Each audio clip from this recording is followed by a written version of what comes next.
Rae, thanks for taking some time to hang with me today. I appreciate it. Absolutely. Likewise. Yeah. So we're neighbors. You're like down the street. Amazing. Really? I didn't even know that.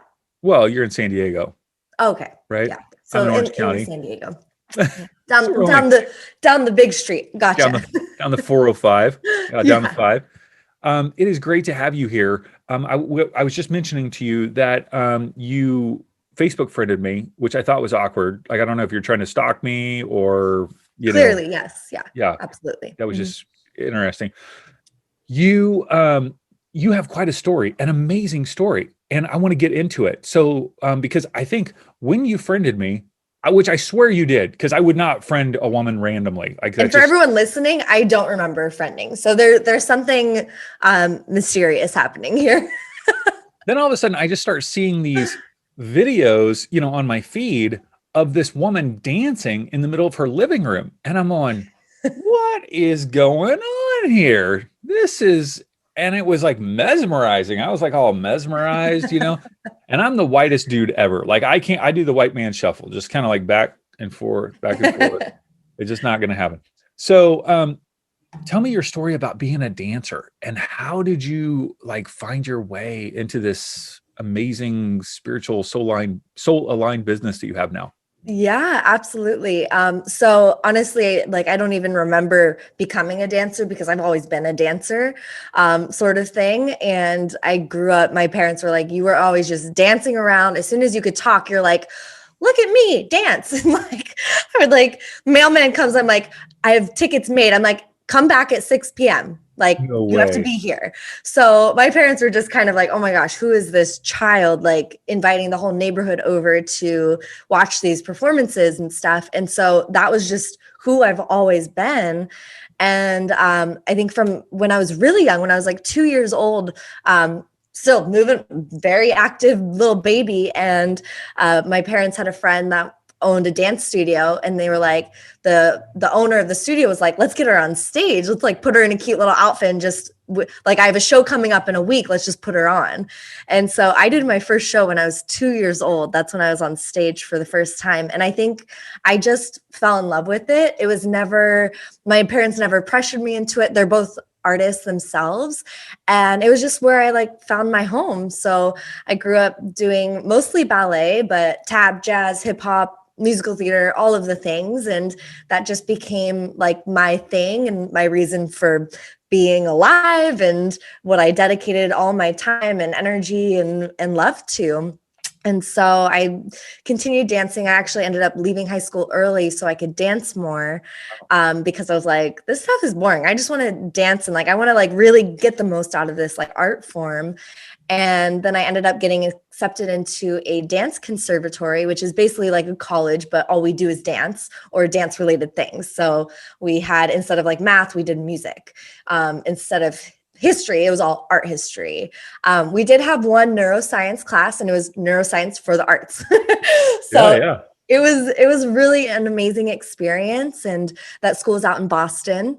And while I was out there, I ended up joining a few dance companies. I actually started my own dance company with a few other girls that were there. We would just like do like really interesting, weird, like we'd dress all in like black and like dance at like parties and be like, do this like weird stuff. And people would be like, that's so weird. We're like, I know, like super artsy. And then I started joining some companies that would perform in New York. So I was going back and forth and basically dancing like 8 hours a day, every day Wow. for a very long time. And by senior year, I was so ready to just be done with school and get out there and Let Broadway. me jump in here. When you said senior year of your conservatory of the college, it's like Yes. and so it was a 4-year conservatory. Yeah, Okay, exactly. okay, keep going. Sorry. Yeah. So senior year comes, I'm like 3 months to finishing, and all of a sudden my body gives out. I end up fracturing both my shins, and I tear a ligament in my spine all in 1 month. And the behind the scenes of what was happening was a lot of like self-destruction. Like there was partying, there wasn't enough sleep, there wasn't enough rest, I wasn't eating healthy, I was vegetarian for most of my life growing up, just my choice. But also behind the scenes of the vegetarianism was eating disorders and bulimia and growing up trying to be this perfect skinny ballet dancer, which that's not my body type. And so basically, I think after it was about 12 years of this eating disorder, it just caught up and my body just started really like giving out. And that was my like first rock bottom, which in hindsight, I wish I would have listened to a little bit more and maybe got more professional help. But I was like, I'm Miss Independent. I'm going to figure this out by myself. And I was like devastated that I couldn't dance anymore, but I was living with a house full of musicians that were all going to a music school. And so they had all just graduated. My boyfriend was a musician and they're like, Rae, you got to stop being depressed. Like, we'll get you on stage. We'll just put you in our band. Nice. So all of a sudden I end up joining this rock band, like full on like Grateful Dead rock. Really? You know? Are you singing or are you just sitting there playing the tambourine dancing or what? At this point, they gave me a banjo to play. So I'm like, but they didn't like mic me or, plug me in. And I'm like singing in the back with no microphone. Like I'm like literally just on stage. You're a prop. I'm a prop. Let's be real. But like the first show, we end up like selling out the place. It's like totally, people are just standing. There's no sitting room. And halfway through the show, I literally get off stage crying because I'm like, I feel so uncomfortable here, so terrible. And stage is my home usually. So for this to now feel like I'm a total stranger in a place that I call home, I was devastated. And that the anger and the sadness that I experienced actually fueled me. And I was like, if I can't dance, I better figure out this music stuff. And so I just started playing around and literally playing banjo. Like that's what I started on. It was like the most random thing, like one string at a time, pluck, pluck, pluck, cry, cry, cry. And like learning all these bluegrass songs, which are like all sad and, all about like death and stuff. So it worked with my feelings at the time.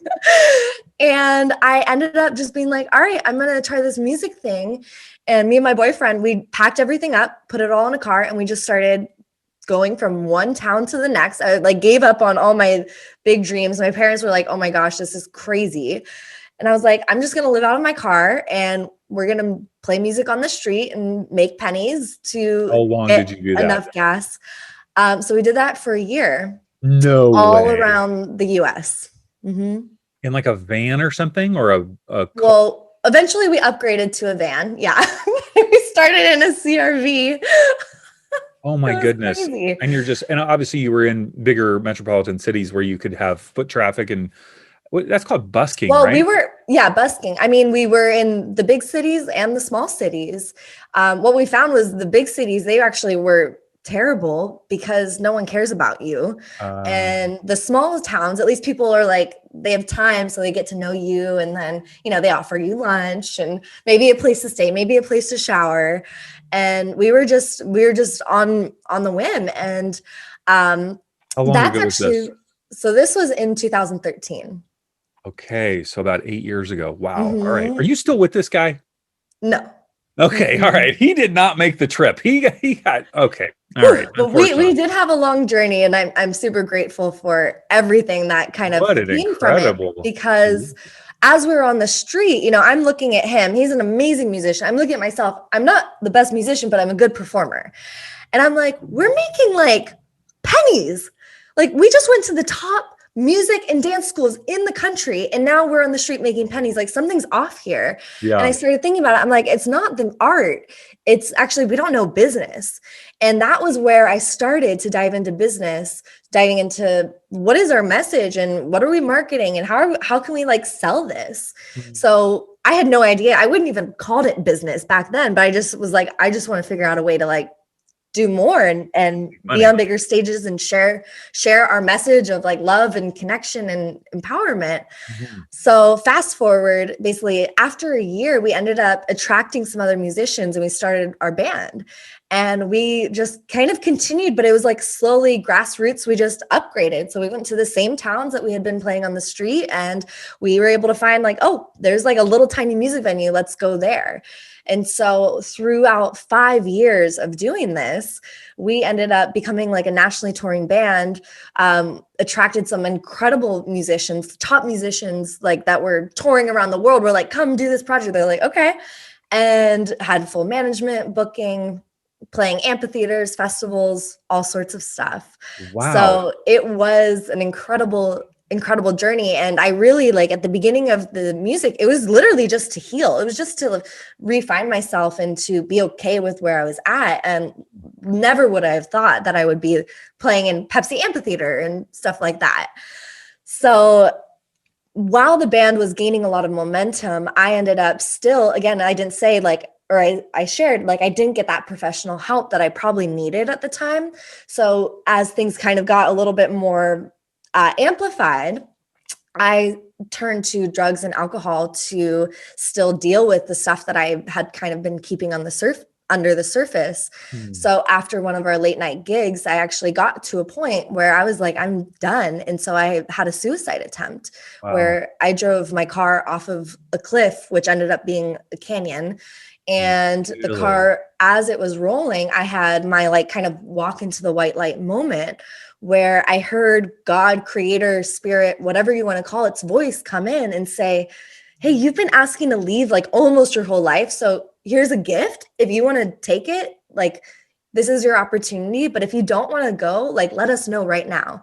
Wow. And in that moment, there was like just a little like spark of like, what if this actually isn't the end? What if there's something that I'm supposed to be doing here that's beyond this? And it wasn't that I like totally believed it, but there was a spark that just brought me back to life and basically said, yes, I want to stay here. And I gained consciousness while the car was rolling. And then the car ended up landing like straight up. Wow. And I walked away from that accident without one scratch or bruise while my car was completely totaled. So it was just a divine, miraculous moment that really shifted everything in my life. Like when you landed and you're just there and you're like, holy crap, I didn't kill myself. Like, I failed at this. Like, are you thinking, Fred, I'm still alive? Or are you thinking, thank God I'm okay? Or like, what's running through your head in that moment? I thought I was dreaming. I actually was like hitting myself and slapping myself because I actually had this dream my entire life. So growing up, I always was a lucid dreamer. So I would have dreams that I would know were dreams. And specifically the reoccurring one was a car accident where my car was rolling. And as I was a lucid dreamer, I knew that, oh, this is a dream. And I know that as soon as I crash into something, then I'm going to wake up from this dream. So it actually became very like normal for me to have it. So it was happening in real life. And I was like, okay, by the time the car landed, I was like, oh, well, I had this weird like encounter that usually doesn't happen in my dreams, but like, here I am, I didn't crash into anything. So like something's wrong. Like, do I need to crash into, like, what's going on? And it didn't click until I heard a voice that was on the top of the canyon screaming down like, oh my gosh, are you okay? This is at like 3-4 in the morning. Oh, wow. And there's a man up there. So I literally crawled up the canyon and he's laying on the ground. I'm like, are you okay? And he just saw the whole thing. He saw the whole. He was just devastated, probably. Yeah. Yeah. So it was a really big wake up call. That's when it really hit me. I was like, this is real. And then the reality of actually where my life was at came because I was really excited. I was like, oh my gosh, I just had this like consciousness. I just spoke to God, whatever. Like I felt so empowered. Wow. But then all the flashing lights started coming, the ambulance, the cop cars. And then it was like, oh my gosh, like my life is actually a hot mess right now. So I dealt with it. They knew that you had intentionally done this. No. They didn't know that. They didn't pick up on that. You kind of kept that under wraps. I kept it under wraps. And then I actually, in my mind, because I got a DUI, in my mind for years after, I just said it was just the alcohol and I have to stop drinking. And it was that. I actually didn't admit it until fairly recently, in the last, I think about a year and a half ago. Wow. And there was one moment that I had like about 2 weeks after the accident where I was running and it hit me. And I was like, I chose that. Yeah. I Yeah. can't like pretend that that didn't happen. Right. And it Right. hit me so hard that I had to stop running, and I just like broke down on the sidewalk. Wow. And I got home, and I think it was so traumatizing that I actually just kept erasing it out of my mind Mm. until like about a year and a half ago. I was at just a transformational event, and it came back full force. And I was with someone whose son had just committed suicide. So it was very close. And it was like, Wow. it's time to actually speak of the whole story Yeah. and really like admit this, not to everyone, but just to myself, really, Sure. like Sure. just like own it. So yeah, but it was like the rest of the mayhem was enough. Mhm. I don't think I could have dealt with even like processing Sure. that part of it.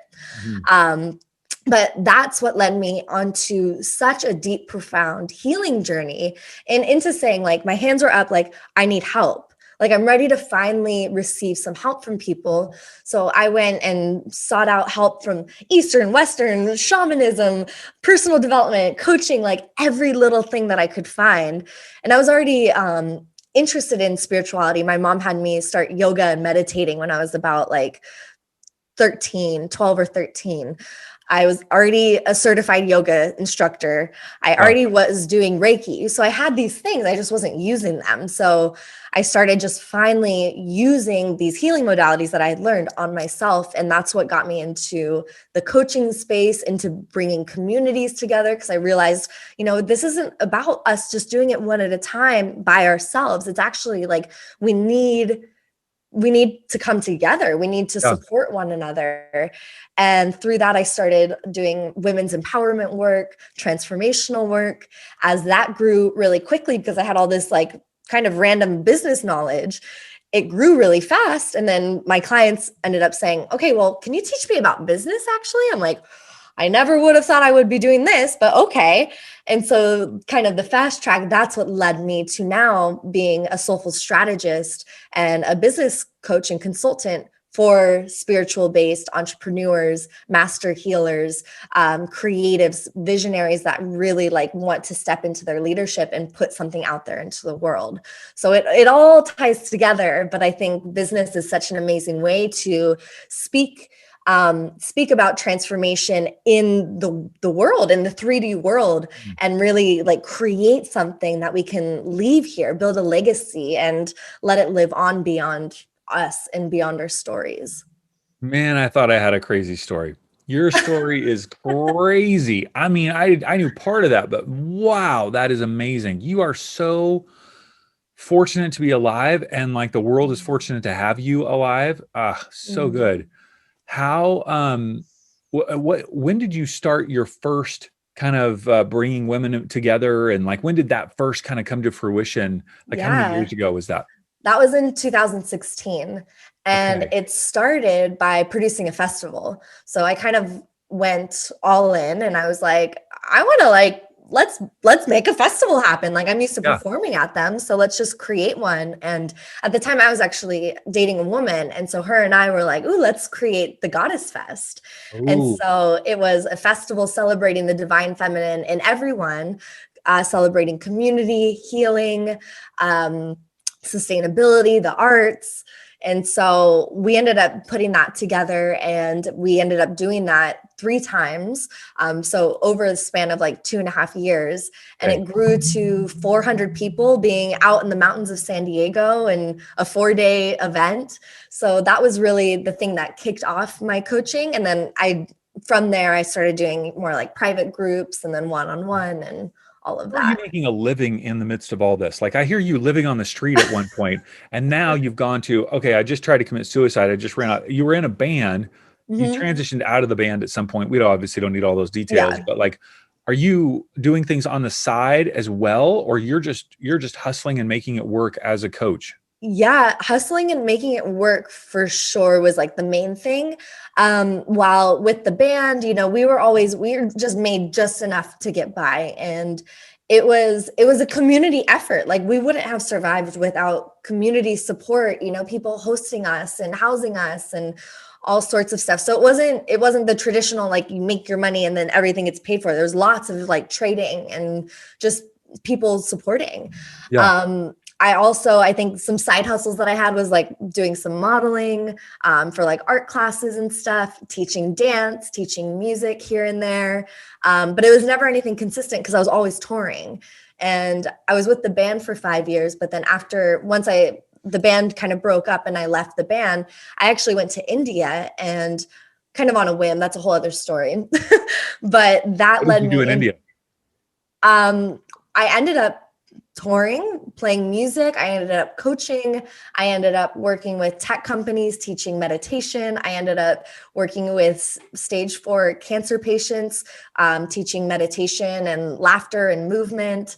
Did you have like a connection over there? Or you just showed up and said, "Hey, I'm Rae Irelan. I'm here to help India." I showed up. I literally did not know what I was doing. Wow. I straight up I was supposed to be on a tour with my band. Yeah. And I was sitting in meditation. I have a very deep meditation practice. And I just got a very clear signal, go to India in 2 weeks. It's like, I'm supposed to be going on tour in 2 weeks. No, you're going to India in 2 weeks. So I booked my ticket and I didn't have any connections out there, but I ended up going out there and literally meeting like the just perfect person at the perfect time who basically had a whole school that he was running, and he was the president of. This school is Kalinga Institute of Social Studies, and they house, feed, and educate 27,000 indigenous kids for free.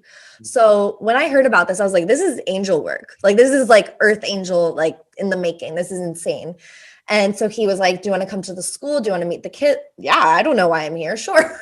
Sure. And I got to the school, and then it just so happened, oh, it's International Women's Week next week. We actually have a huge event happening. I was looking for one more female speaker. Do you want to be the speaker? Do you want to perform? Okay. Next day I show up, my face is on a billboard, and Of I'm course like, it is. Oh yeah.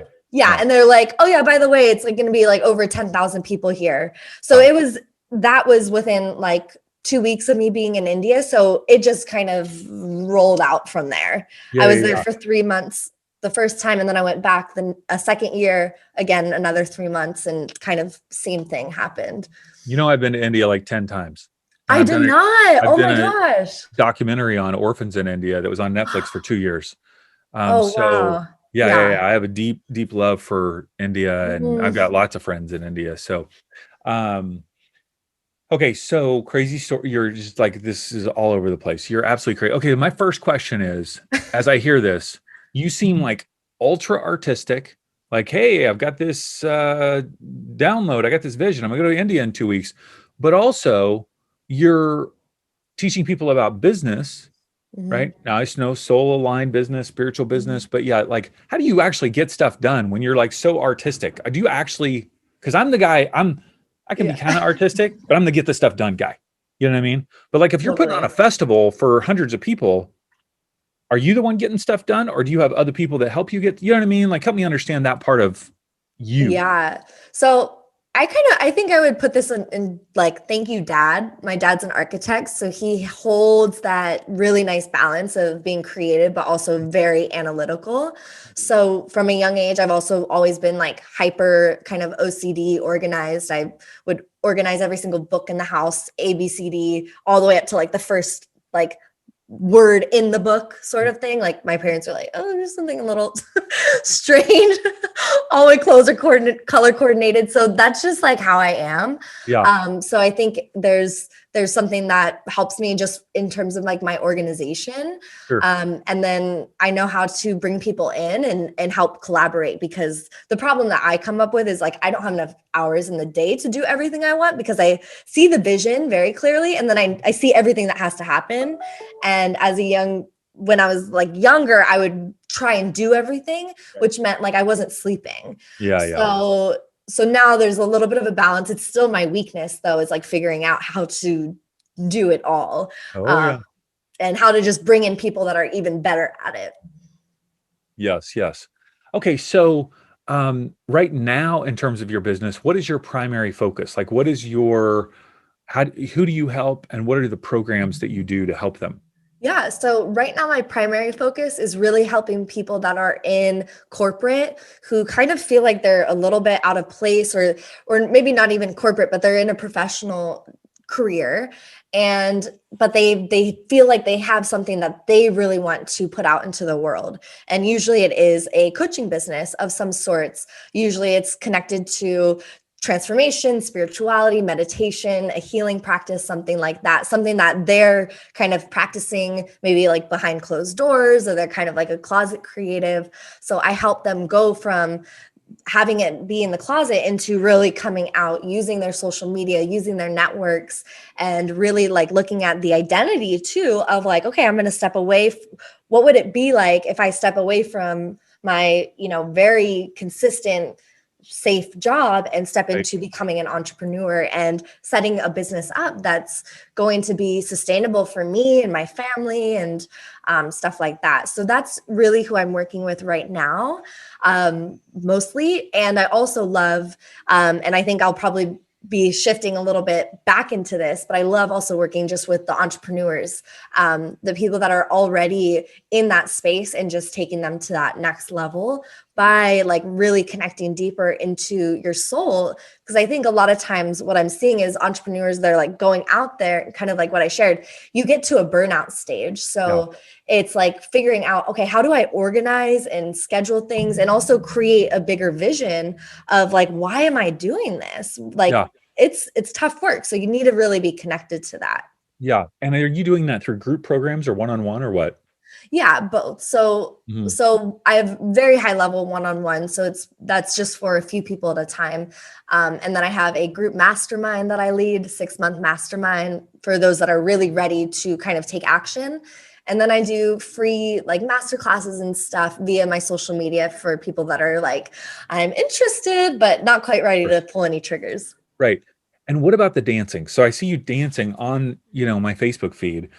And I Mhm. know that dance is still a part of, like, I see your posts and I'm Mhm. like, wow, dance is really important to her still. How is Yeah. that? How do you integrate that into your life? Yeah, I mean, dance really is everything. I think it's such a beautiful combination of self-expression, connecting with music, and like for me, it's healthy too. It's a form of exercise, it's a form of meditation. It's literally all the things in one bang for me. So I just absolutely love it. I think in the last year, I actually was planning on touring and being out there. And so that was a huge halt in kind of my personal and professional plans, was to be touring and sharing my music, which whenever I'm doing music performances, I actually am also dancing. That's a big piece. So basically what shifted was, okay, like now I have a living room, so I guess I'm going to be dancing in there instead of shows. So it just kind of switched a little bit, but it's something that I need to have. It's one of the most healthy addictions I think I have. Not that I'm not really addicted to anything else, but it's something that like it fuels me and I feel it. I think a lot of times as a creative, like I am a very emotional person. I do deal with anxiety quite often, and sometimes depression, but more so on the anxious space. And so for me, music and movement, bringing them together, it's a place where I can move my body, get into the moment, and really release and process whatever emotions I'm dealing with. And then it just so happens that then I get to share it with people, and then people get inspired. So it's very much like a personal practice, but I hope to like use it in everything that I do moving forward, and continue to use it because it's such a tool for healing and creativity and connection. And there's nothing better than dancing with other people too. Like I just posted a video of me and my best friend doing choreography, and it's like, oh, this is just the best. So That is I just so want everyone fun. to dance. Yeah, yeah, yeah, yeah. Have you experienced plant medicine before in your own journey? Yeah, that was a big part of, especially right after the accident. That was a huge part, probably for about three years. I was like going to a bunch of different ceremonies. I practiced with many different plant medicines, and then I've taken a little bit of a break, and now it's kind of coming back into my life. So I think it's a beautiful tool that we have here to use and reconnect. And what has that done for you? Like, how has that helped you? Well, it's helped me in many different ways at different times in my life. So when I first started using it, it really helped me connect with being able to really release what I felt I was holding on to, and I didn't know any other way to actually release it. Old ideas of how I saw myself, especially a lot that were built up within the ballet community. And like, I just never felt like I was perfect enough. And I just really hadn't cultivated any self love. It was actually just pure self hatred and criticism. So plant medicines really helped me actually release a lot of, what you could say are like negative, bad spirits that were just, I just felt like were a part of me, and kind of come back to a place of purity. Like who am I just as a soul on this planet? Mm. And as I continued along, plant medicine has kind of shifted where that's always a part of it. But I think it also helps me just connect so deep to spirit, to the spirit world where I create a lot. I have a lot of visions of what I want to create. I've written songs from that space. I've had new ideas of really like the purpose of my business and what it's really here for, like how I want to like really impact the world. I've gotten even visions of like me and, like 30 to 50 years of what I'm doing. And it kind of gives me some guidelines and guideposts of like, wow, this is like what can happen. Yeah. So it's really a beautiful, beautiful journey and experience. And I would say the last thing is it connects with nature, which is something that I've always held really close to home. My family always did kind of extreme outdoor sports.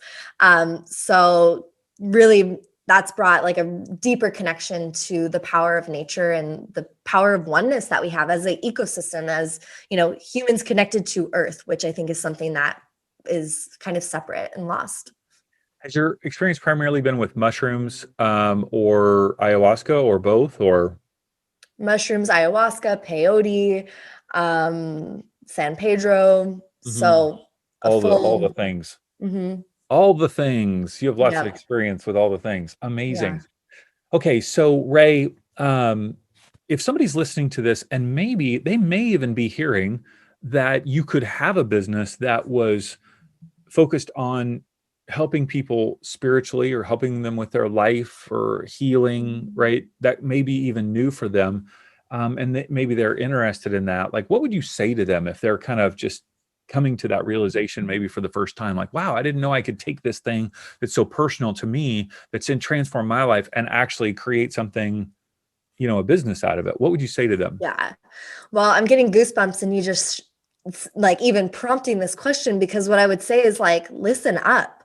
Like if you're having like a little thought, like listen to it, because you might be like landing on a massive like gold mine. And I'm saying this in the terms of like a spiritual gold mine, because I really believe that we're all here on this planet for a reason. If I didn't learn one thing from my accident, it was that. And this is not just for me. Like, I believe that I am here to share this message for all of you that are listening. And I don't believe that you need to get to the point where you drive your car off of a cliff. I think it's already here. We hear it. You hear it. So listen to what that is, because you're hearing it for a reason. And if you're hearing it for the second or third time or fourth time, it's also coming back to you for a reason. There's something that you're not picking up here. So listen carefully, sit down and journal and just be with yourself, because that's where you're going to find the best answers.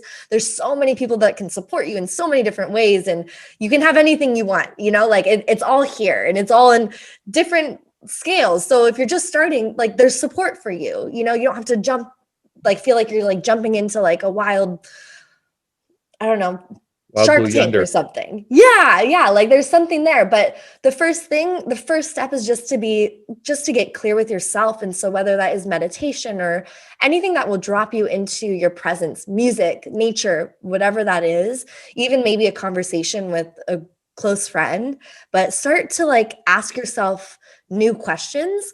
And I think listening to podcasts and stuff like this helps you kind of maybe even hear what some new questions could be. Like, who am I? What am I really here to do? What does my soul want me to do? Not like, what does my neighbor want me to do? Or, you know, Parents or spouse, or Mhm. yeah, all the things. Yeah. Exactly. Rae Irelan. Okay, that's not even your real name. There's no way that's your real name. Were you born with that name, Rae Irelan? Rachel Ireland. So Ray's just short. That's still pretty good. All right. Pretty good. All right. RaeIrelan.com, RaeIrelan. It's basically Rae Ireland, just drop the D.com. Exactly. And all the social media links will point them to all of those things. Any particular place you want them to find you online? No, whatever platform, you're on. I'm mostly on Facebook and Instagram. I also am on YouTube, starting to jump into the Clubhouse world as well. So yeah, come find me, come hang out. If you got something from this podcast, I would love to hear what it is as well. I'm also as inspired by this conversation as you might be. So let me know if something lands. I would love to just hear what that is and support that vision, and just know that you've got a friend here. So yeah. Awesome. Thank you so much, Rae. I appreciate your time. Absolutely. Thank you so much.